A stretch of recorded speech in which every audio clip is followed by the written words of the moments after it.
유도선 목사입니다. 오늘 여러분과 함께 은혜 받을 말씀은 시편 107편 말씀입니다. 본래는 로마서 7장을 준비했었는데요. 오늘 이 말씀을 먼저 전하고 다음 시간에 좀 전하도록 하겠습니다. 오늘 말씀은 비교적 쉬운 말씀인데요. 쉬운 말씀이면서도 그 깊이는 아주 깊은 그런 말씀입니다. 우선 107편을 통해서 말씀하시려는 이제 중심의 명제라고 할 수 있죠. 107편을 기록을 하는 그 목적이 어디에 있는가? 바로 1절부터 3절까지 이 말씀을 전하기 위해서, 그래서 이걸 명제라고 그러죠. 자, 우리 한번 같이 우리가 봉독해 보겠습니다. 여호와께 감사하라. 그는 선하시며 그의 인자하심이 영원하미로다. 여호와의 속량함을 받은 자들은 이같이 말할지어다. 여호와께서 대적의 손에서 그들을 속량하사 동서남북 각 지방에서 모으셨도다. 여러분, 이 명제라고 했는데요, 이 말씀의 핵심은 뭔 것 같습니까? 여기 2절에 두 번 등장하는요, 속량함을 받은 자들. 저와 여러분은 속량함을 받은 자들이죠. 예수 그리스도의 속량함을 받은 자들입니다. 그리고 대적의 손에서 그들을 속량하사, 2절에 두 번 등장하는 이 속량이 107편의 핵심, 중심 주제라고 말할 수 있죠. 속량함을 받은 자들은 이같이 말할지어다. 이같이 전해라. 이같이 선포해라. 이처럼 설교해라. 이런 말씀이죠. 이같이 말할지어다. 또 하나는요, 1절입니다. 하나님 앞에 감사하라. 그 인자하심이 영원하미로다. 그리고 우리들이 해야 될 일은요, 두 가지입니다. 하나는 하나님을 감사하며 찬송하는 거고요. 또 하나는 이제 하나님께서 행해 주신 이 속량을, 그들에게 이제 속량을 말할지어다. 그리고 여기에 보면은 동서남북 각 지방에서 모으셨도다. 여러분, 이 동서남북 각 지방에서 모으셨다는 말씀이 이제 그 신약 성경에 보면은 주님께서 동서남북 각 지방에서 모으셨도다 하는 그런 말씀을 하는 것이 나오죠. 자, 그러면은 이 속량함을 받았다는 것이 구약 시대에는 무엇을 의미하는가? 여러분, 구약 교회는 무엇을 속량해 주셨나요? 두 가지입니다. 하나는 출애굽기 6장에 보면 너희를 속량하여 내 백성을 삼고 그러셨어요. 그들을, 바로의 노예였던 그들을 6월절 어린 양의 피로 속량하여 내 백성을 삼고, 이것이 첫 번째 속량입니다. 두 번째 속량은요, 바벨론의 포로가 됐잖아요. 그래서 하나님은 에스겔 선지자에게 이 뼈들이 너희 살겠느냐? 그들은 완전히 절망적인 상태인 거죠. 그런데 그 무엇으로 속량했습니까? 생기가 들어가려 하리니 살아나리라. 여러분, 출애굽은 6월절 어린 양으로 해요. 그리고 출 바벨론은 생기가 들어가게 하리나. 이 말씀이 신약의 우리들에게는요, 이 예표, 이 그림자가 신약의 우리들에게는 어떻게 실체로 성취되었나요? 6월절 어린 양은 우리 주 예수 그리스도께서 하나님의 세상 죄를 지고 가는 하나님의 어린 양으로서 이제 성취가 됐죠. 6월절 양이 되주셨죠. 그러면 생기가 들어가리라 하는 생기는요, 허물과 죄로 죽었던 우리들을 성령으로 거듭나게 해주신 거죠. 그러니까 구약교회 행해 주신 두 가지 큰 일, 출애굽과 출바벨론이 신약에 와서는요, 6월절 어린 양 되시는 예수 그리스도와 또 너희는 예루살렘을 떠나지 말고 아버지의 약속하신 것을 기다리라.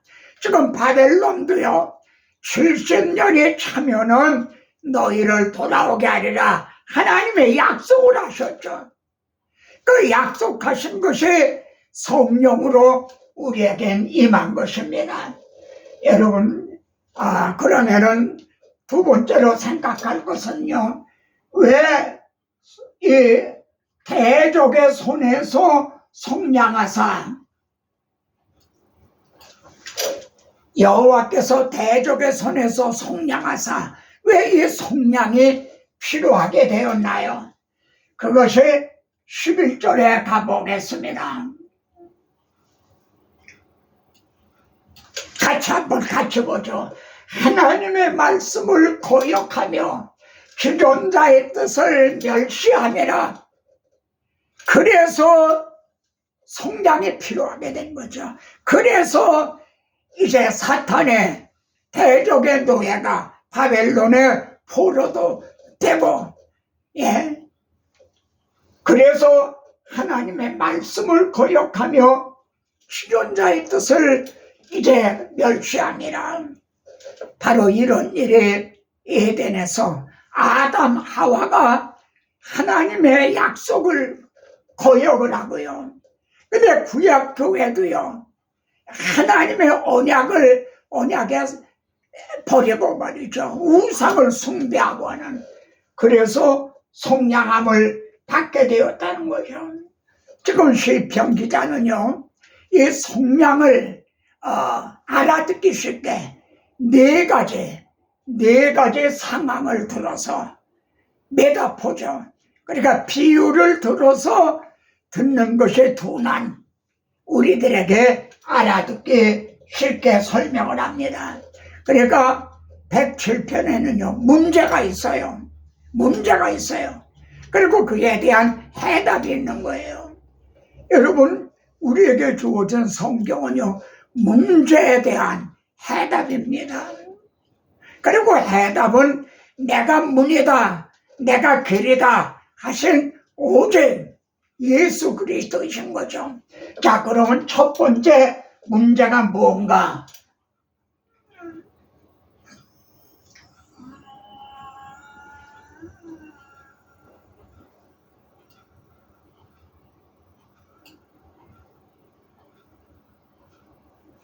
자, 4절을 보겠습니다.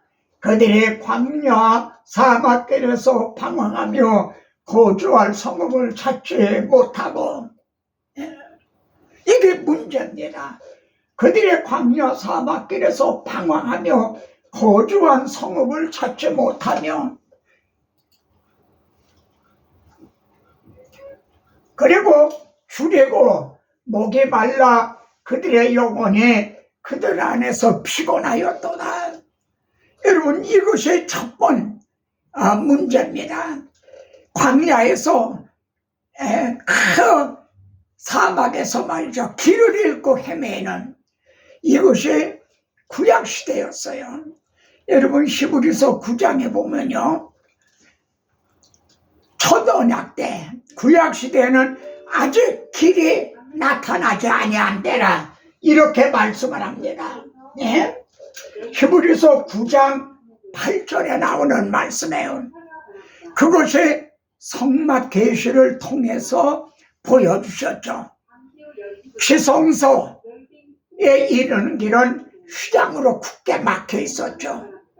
그러니까 하나님께 나아가는 길이 아직 나타나지 않았다요.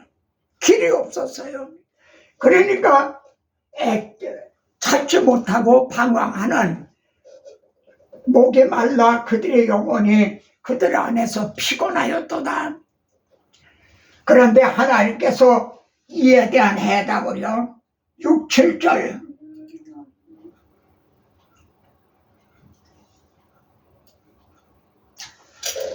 이에 그들이 근심 중에 여호와께 부르짖음에 그들의 고통에서 건지시고, 여러분 여기 부르짖는다, 이게 중요한 거죠.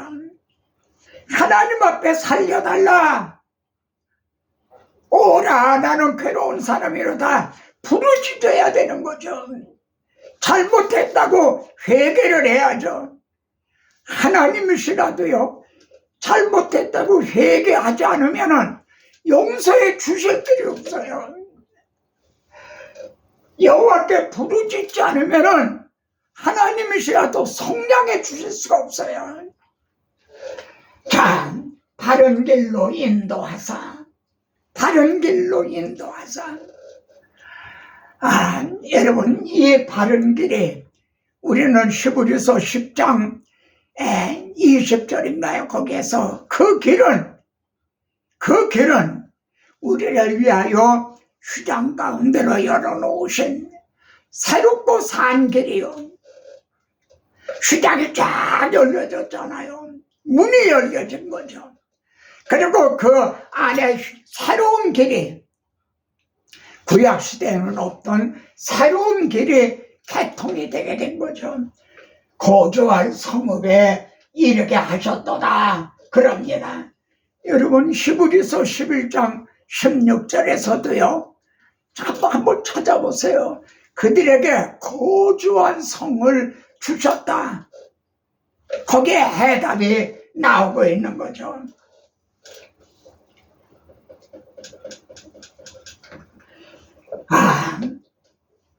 그러면은 두 번째 문제가 뭔가?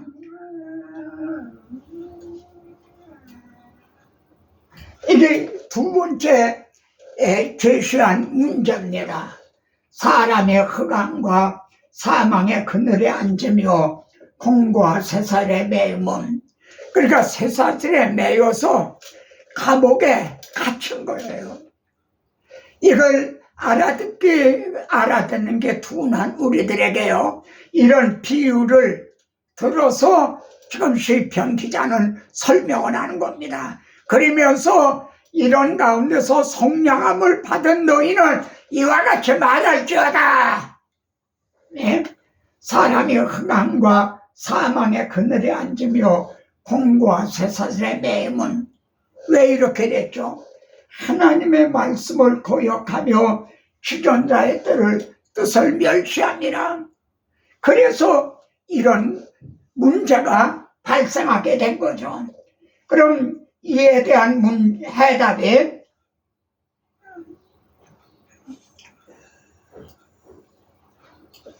여러분, 이것이 하나님께서 행해 주신 해답입니다. 이에 그들이 그 환난 중에 여호와께 부르짖음에, 하나님 앞에 부르짖는 거예요. 구하라, 주실 것이요, 문을 두드리라, 열릴 것이라. 여호와께 부르짖음에 그들의 고통에서 구원하시되 흑암과 사망의 그늘에서 인도하여 내시고 그들의 얼근줄을 끊으셨도다. 여러분, 이 말씀이 길게 설명을 하지 않는다도 예수 그리스도의 구속으로 말미암아 우리들에게 어떻게 성취가 되었는가 하는 건 여러분 이미 아실 거예요. 로마서 8장 2절에 보시죠. 성령의 생명의 법이 죄와 사망의 법에서 너를 해방하였습니다.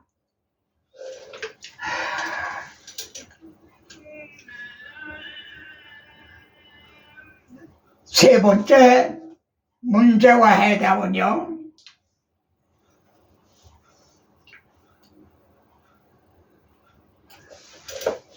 17절입니다. 미련한 자들은 그들의 죄악의 길을 따르고 그들의 악을 범하기 때문에 고난을 받아.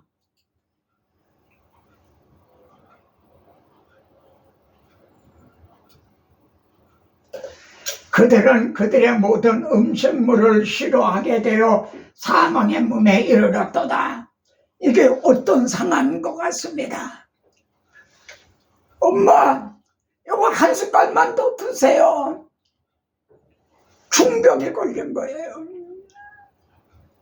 이제는 뼈마냥 상하니 운명할 시간을 기다리고 있어요. 중병에 걸려서 음식물을 싫어하게 되는 이런 상황에 놓이게 됐다는 거죠. 이에 대한 해답이 19절.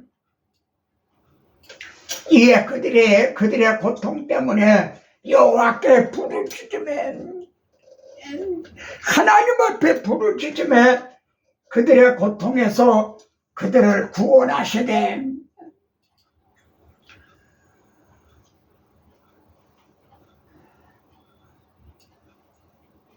여기 참 중요한 말씀이 나옵니다.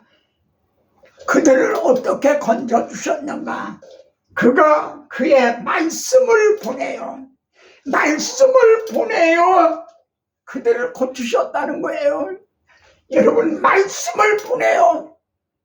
어느 말씀이 생각납니까? 말씀에 육신이 되어 우리 가운데 거하심에 말씀을 보내셨어요. 그리고 중병에 걸린 이 사람에게 처방, 약이 뭡니까? 불로초, 이걸 먹기만 하면 산다는 이 약이 뭡니까? 요한복음 6장에 나오는 내 살을 먹어라, 내 피를 마셔라, 그래야 너희가 살 수 있다. 여러분, 이것이 말씀을 보내요. 말씀이 우리를 찾아오셨잖아요. 근데 찾아오신 것만이 아니라 이 말씀을 받아 먹어라. 말씀의 육신이 됐어요. 그러니까 내 살을 먹어라 하는 거는 십자가 복음을 받아 먹으라는 거죠. 말씀을 보내요. 그들을 건지시는도다. 이렇게 말씀합니다. 자, 네 번째 문제가 23절. 배들을 바다에 띄우며 큰 물에서 일하는 자는 여호와께서 행하시는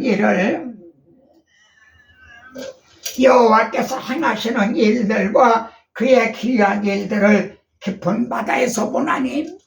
여러분, 뱃사람들이 큰 풍랑을 만났어요. 네 번째 비유는 이겁니다. 우리가 큰 풍랑을 만난 것과 같아요. 그래서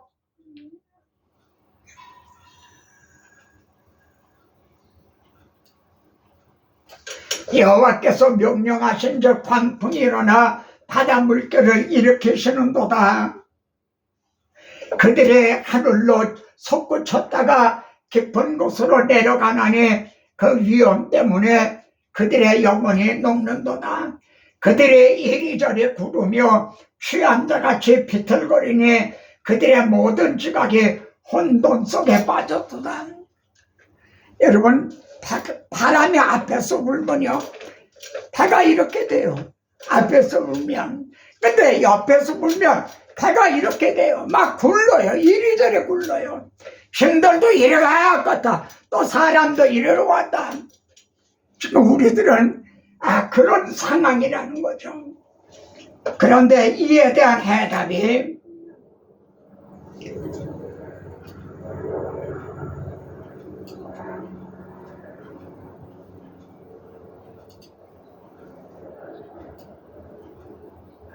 자, 이에 그들의 고통 때문에 여호와께 부르짖기만 하면은, 믿기만 하면은 살 수가 있다는 거죠. 그들의 고통에서 그들을 인도하여 내시고 광풍을 고요하게 하사 물결도 잔잔하게 하시는도다. 그리고 30절에 보면은요, 그들의 평안함으로 말미암아 기뻐하는 중에 여호와께서 그들이 바라는 항구로 인도하시는도다. 그들의 바라는 항구로, 이거는 풀어서 말씀한 거죠. 개역에는 소원의 항구, 소원의 항구로 인도하시는도다. 여러분, 이 말씀을 통해서 어느 말씀을 여러분 생각나게 하십니까? 누가복음 8장에 보면은 큰 갈릴리 호수를 건너다가 말이죠, 바다를 건너다 큰 풍랑을 만나서 막 주님을 흔들어 깨우면서요, 그때 주님이 파도야 잔잔하라, 바람아 고요하라. 그러니까 그 태풍 같은 바람이 고요해지고 풍랑이 잔잔해졌죠. 제자들이 뭐라고 그랬나? 이 사람이 누구길래 바람과 파도도 순종하는 거? 이제 이렇게 네 가지 비유를 들어서요, 지금 하나님의 말씀을 고역을 한, 하나님을 믿지 않는 사람들의 상태가 네 가지 상황과 같다. 이 문제, 그리고 그에 대한 해답이 한마디로 하면은 말씀을 보내요. 그들을 속량하시고 건져주셨다. 논문을 깨뜨리며 문빗장을 꺾으셨다. 그래서 거기서 구출해내셨다. 바로 이거죠. 네, 여기에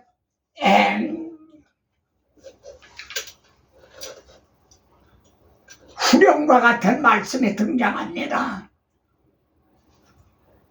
첫째 후렴이 이거예요. 여호와의 인자하심과 인생에게 행하신 기적으로 말미암아 그를 찬송할지어다. 무엇을 찬송하죠? 찬송할 그 이유가 뭔가요? 여호와의 인자하심과 인생에 행하신 기적. 제가 오늘 이 말씀을 통해서 정말 강조하려고요, 인생에 행하신, 하나님께서 행해 주신 것. 여러분, 성경은 크게는 두 말씀으로 되어 있어요. 하나는 하나님이 행해 주신 거고, 또 하나는 사람이 행한 일이에요. 여러분, 사람이 행한 일에는 해답이 없어요. 하나님이 행해 주신 일, 이것이 구원 계획이고 이게 복음인 거죠. 인생에게 행하신, 지금 네 가지 비유는 학자들은요, 저들을 바벨론에서 구원해 주신 그걸 노래하듯이다, 이렇게 얘기합니다. 그러면은 그건 예수님을 그리스도로 믿지 않는 유대인 학자와 같은 해석인 거예요. 지금 이스라엘을 구원했다, 유대인을 구원해내셨다, 그게 아니라 인생에게 행하신, 여러분, 너는 내 증인이 되라 하신 원초자가 하나님이 자기 아들을 통해서 행해주신 이 복음을 먼저 전하라는 거죠. 그래서 윤리는 이 하나님이 행해주신 건 기관차와 같고요, 우리들이 행해야 할 일은 객차와 같은 거죠. 기관차가 객차를 이렇게 해서 끌고 가는 거죠. 하나님이 행해주신 8절입니다. 그러면 15절을 보세요.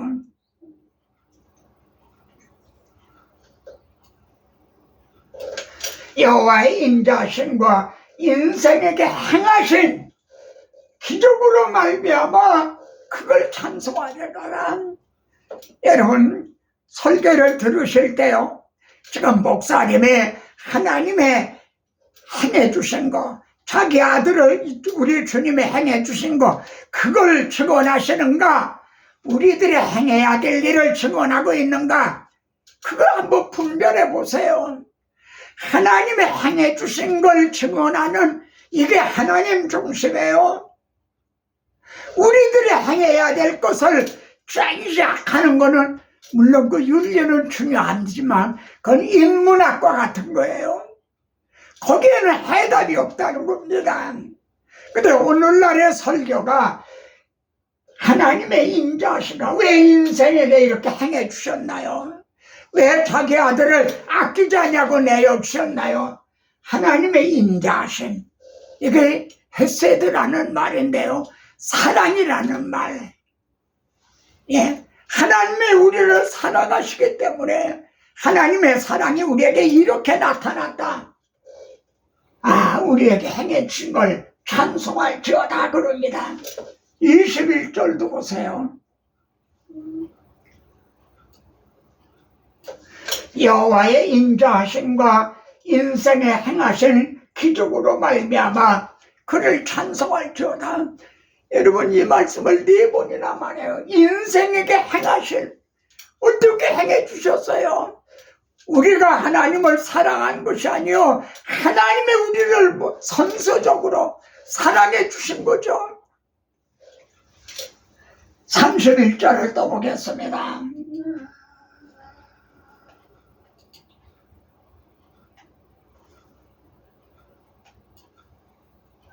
여호와의 인자하심과 인생에 행하신 기적으로 말미암아 그를 찬송할지어다.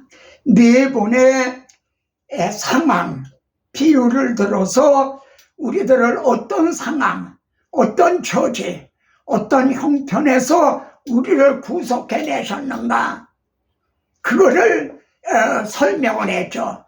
하나님이 왜 그렇게 해주셨는가? 이 하나님의 인자하심, 하나님이 우리에게 무슨 자격이나 공로가 있어서가 아니라 하나님의 인자하심이요. 그래서 인생에 행하신, 우리들에게 행해 주신 것, 이것을 찬송하라라고 말씀하죠. 여러분, 제가 좀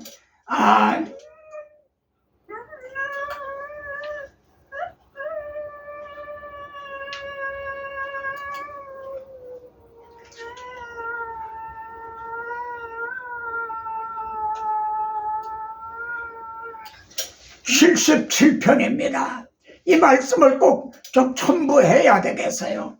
77편에 이 사람은 나의 환난 날에 환난을 당했어요. 그래서 주를 찾으며 이제 부르짖고 있습니다.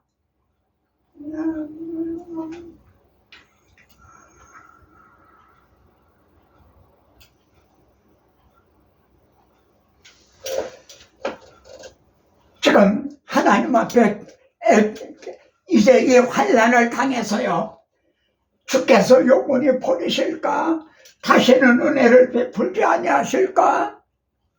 여러분, 이게 우리들의 모습 아닌가요? 우리들도 환난을 당하고 고난을 당하면은 하나님이 나를 버리셨다, 다시는 은혜를 베풀지 아니하실까?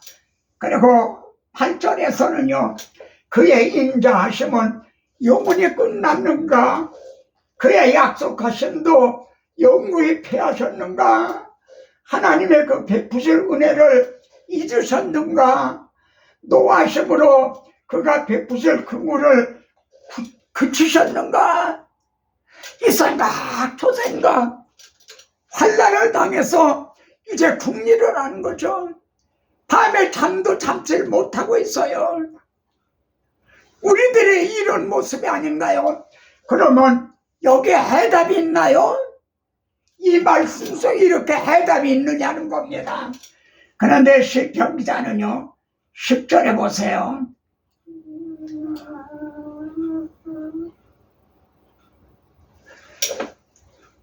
(10절에서) 내가 말하기를 이는 나의 잘못이라. 잘못을 깨닫는 거예요. 무슨 잘못인가요? 지존자의 오른손에 해.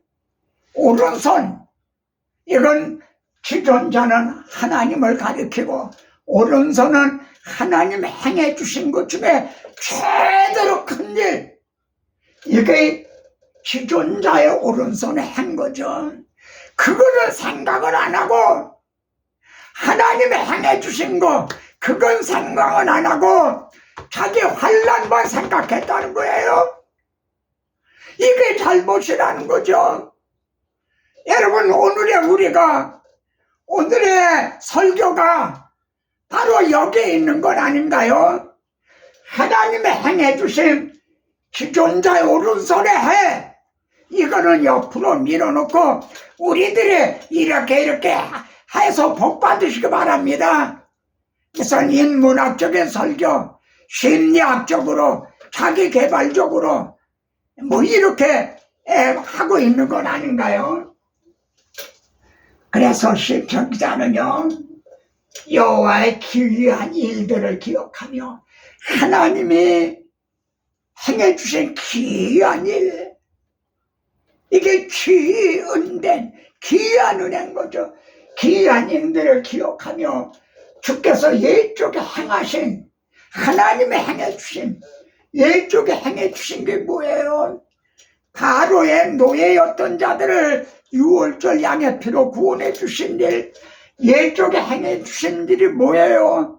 뒤에는 바로의 군사가 쫓아오고 앞에는 홍해가 가로막였는데 그걸 갈라서 육지같이 건너게 해주신 옛적에 행하신 일이 뭐예요? 낮에는 구름기둥, 밤에는 불기둥으로 인도해 주신 일, 옛적에 행해 주신 일이 뭐예요? 여리고 가나안 땅에 이르기까지 날마다 만나를 내려주신 거예요.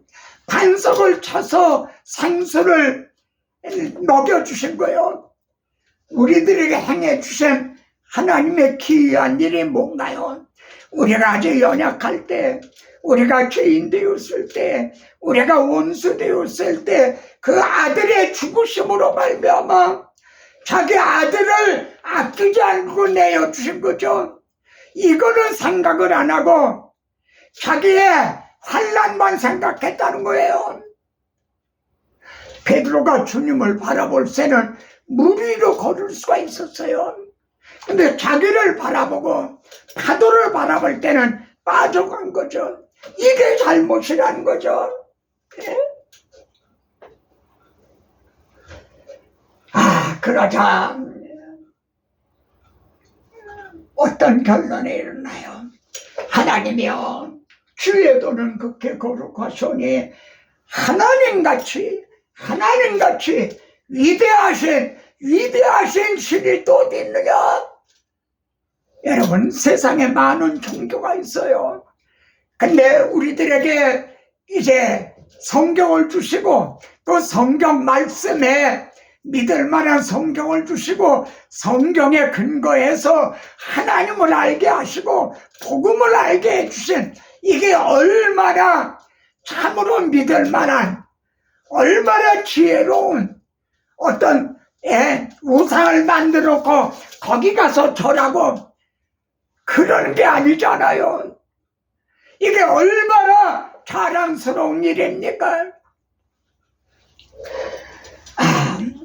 이제 다시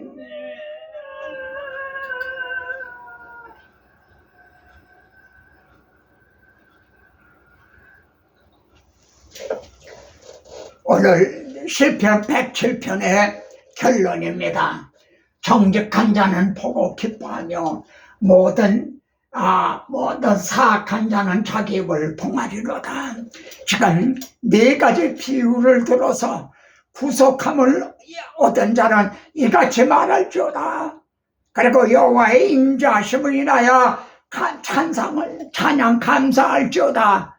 이를 증언한 후에요, 정직한 자는 보고 기뻐하며 구원 얻을 만한 그 사람들을 기뻐하지 뭐, 사악한 자는, 대적하고자 하는 자는 입을 봉하리로다.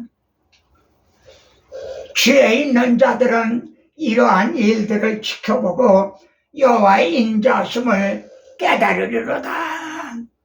이게 107편의 결론입니다.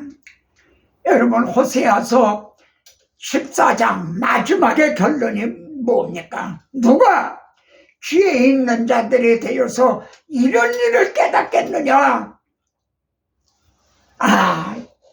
지혜 있는 자들은 이러한 일들을 지켜보고 여호와의 인자심을 깨달으리로다. 하나님 아버지, 성령함을 받은 자들은 이렇게 말할지어다.